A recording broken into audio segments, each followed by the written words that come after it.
Ya, dan untuk mengetahui lebih jauh terkait dengan strategi dari pemerintah daerah dalam mendorong investasi dan juga menjaga kepercayaan investor, saya akan mengajak Anda untuk berbincang langsung dengan Gubernur Banten, Andra Soni. Pak Andra, apa kabar? Alhamdulillah baik. Kabar baik ya Pak ya? Baik, saya akan memulai dialog kita Pak hari ini dengan Banten. Masuk ke 5 besar provinsi dengan realisasi investasi yang cukup besar begitu ya Pak ya.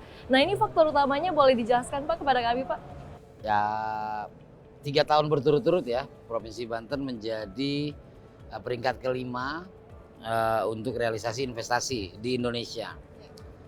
Faktor utama penyebab pertama adalah ya memang keuntungan Banten dekat dengan Jakarta, itu pertama. Itu kita tidak bisa pungkiri bahwa dengan berbatasan langsung dengan daerah khusus Jakarta yang menjadi pusat pertumbuhan, pusat ekonomi nasional, maka dampaknya pasti ada ke Banten, salah satunya melalui investasi. Kedua adalah terkait dengan infrastruktur ya. Kemudian infrastruktur salah satunya pelabuhan, pelabuhan udara, pelabuhan laut, dan di Banten itu salah satu keunggulan. Dan kedua ya, ketiga tentu sumber daya ya, jumlah penduduk yang 12,4 juta, tentu ketersediaan tenaga kerjanya mencukupi. Keempat adalah listrik. Ya, listrik ya. Kami ada 7 pembangkit listrik yang ada di Provinsi Banten. Ya, sehingga logika sederhananya ketersediaan listriknya lebih terjamin. Banyak lagi hal-hal lain yang mendukung, tapi yang pasti adalah investor juga tahu di tempat mana mereka bisa berinvestasi, dan Banten merupakan salah satu yang selama ini menjadi salah satu tujuan investasi, baik investasi dalam negeri maupun investasi luar negeri. Nah baik Pak, selain faktor-faktor utama tadi ya Pak Gubernur, artinya investor ini kan mereka mau berinvestasi jika iklimnya ramah, iklimnya baik begitu ya. Nah ini bagaimana caranya Provinsi Banten bisa membuat iklim investasinya cukup baik dan cukup ramah? Ya, sejarah Banten memang ramah ya dengan tamu, ramah dengan orang yang punya niat baik, dan ramah dengan siapapun. Sejak Kesultanan Banten dulu, Cornelis de Hoopman itu masuk ke Nusantara ini kan melalui pelabuhan Banten. Karena saat itu pelabuhan kita ramai, perdagangannya pesat, dan ya kita bisa menerima lah, dan begitu juga sekarang. Nah, dengan kondisi berbatasan langsung dengan Jakarta tadi, tentu tingkat pendidikan kita juga lebih baik, tingkat informasinya juga lebih baik, hospitality masyarakatnya juga semakin baik, ya kan. Yang perlu kita tingkatkan adalah kita terus harus meningkatkan daya saing daerah, daya saing anak-anak kita, supaya mereka bisa bersaing menjadi tenaga-tenaga kerja yang unggul dalam rangka mendukung industrialisasi yang ada di Banten. Jadi prinsip kami, investasi merupakan salah satu upaya untuk meningkatkan kesejahteraan masyarakat Banten. Jadi kami akan dukung, kami akan terus perkuat kolaborasi dengan para pelaku-pelaku industri di Provinsi Banten. Baik, nah tadi kan Pak Gubernur menyebutkan nih, mention begitu ya, akan mengejar keunggulan dari SDM begitu ya, akan membuat SDM di Banten itu unggul.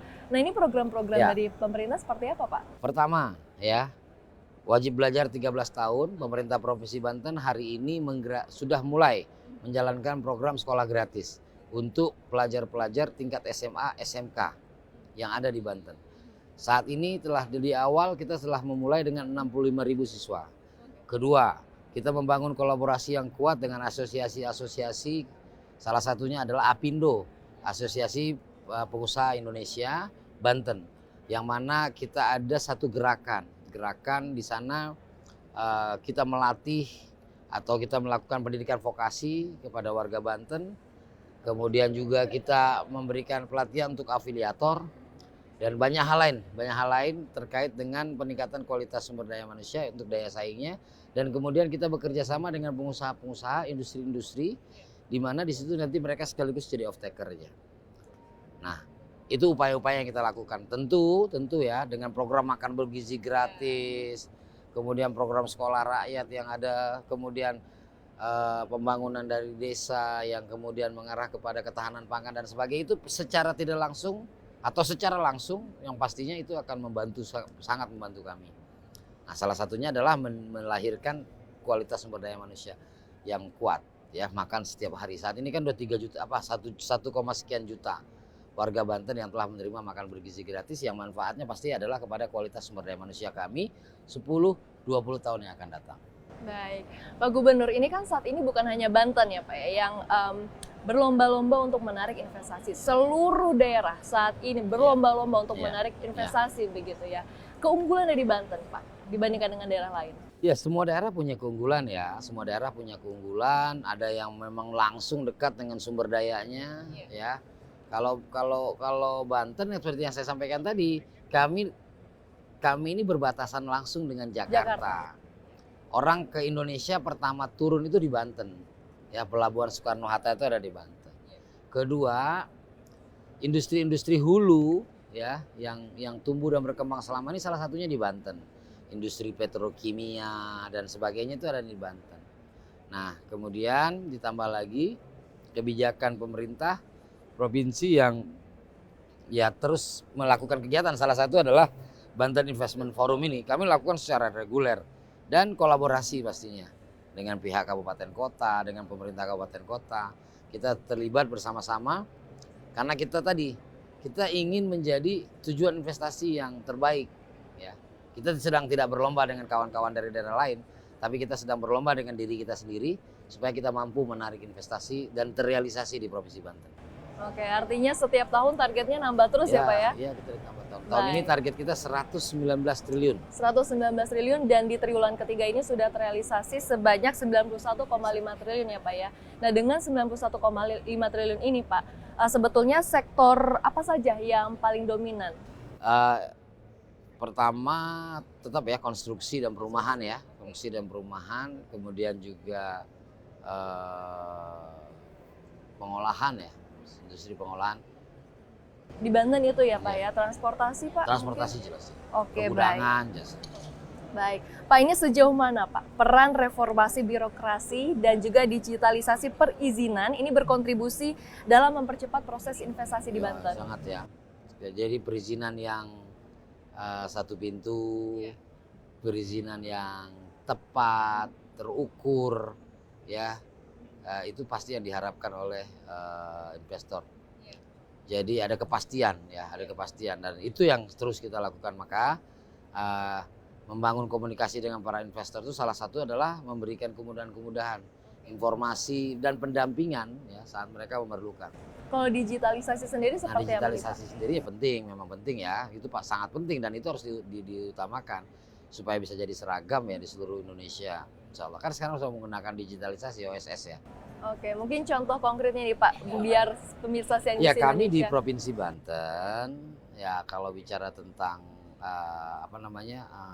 menggait investasi, segala hal kami lakukan, promosi kami lakukan, dan kemudian juga upaya-upaya perbaikan pelayanan kami lakukan, dan pendekatan-pendekatan seperti yang kami lakukan hari ini juga kami lakukan. Ya, makasih. Baik Pak, terakhir nih Pak dari kami, bagaimana Banten bisa memastikan stabilitas iklim investasi ini Pak? Bagaimana? Banten bisa memastikan stabilitas ekonomi ini di tengah komitmen kita, kewenangan pemerintah Provinsi Banten itu mewakili pemerintah pusat dan daerah.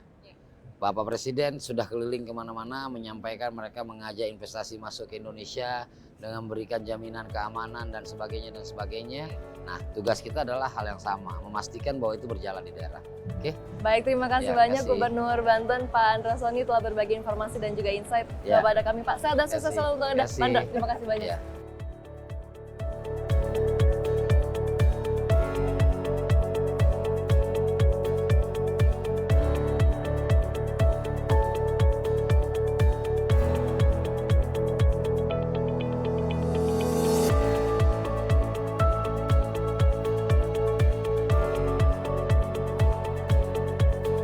Berakhir sudah Banten Investment Forum 2025, tercatat sejumlah MOU ditandatangani dengan nilai investasi mencapai kurang lebih 80 triliun rupiah dalam acara yang digelar selama 2 hari di ASBSD. Saya Bunga Cinka bersama dengan juru kamera Terry dan Ridwan. Sampai jumpa di Banten Investment Forum selanjutnya.